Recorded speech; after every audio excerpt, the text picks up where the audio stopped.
भारतीय शिक्षण प्रसारक संस्थेचा 74वा वर्धापन दिन गुणवंताच्या सत्काराने संपन्न। भारतीय शिक्षण प्रसारक संस्था अंबेजोगाईच्या 74व्या संस्था वर्धापन दिनानिमित्त येथील दयानंद महाविद्यालयात केशवराज विद्यालयातील गुणवंत विद्यार्थ्यांचा सत्कार करण्यात आला। हा समारंभ 2 सत्रामध्ये पार पडला।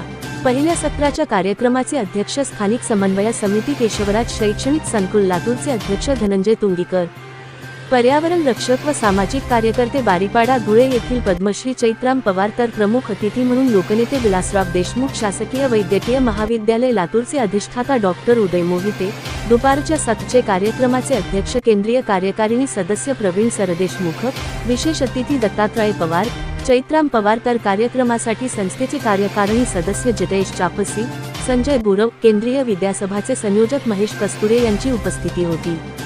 यावेळी सकाळी ध्वजारोहण झाले। त्यानंतर पद्मश्री चैत्राम पवार यांचे मार्गदर्शन, संस्थेतील गुणवंत विद्यार्थ्यांचा सत्कार या निमित्ताने करण्यात आला। दयानंद महाविद्यालयाच्या सभागृहात पार पडलेल्या या कार्यक्रमाला विद्यार्थी पालक शाळेतील कर्मचाऱ्यांची उपस्थिती होती।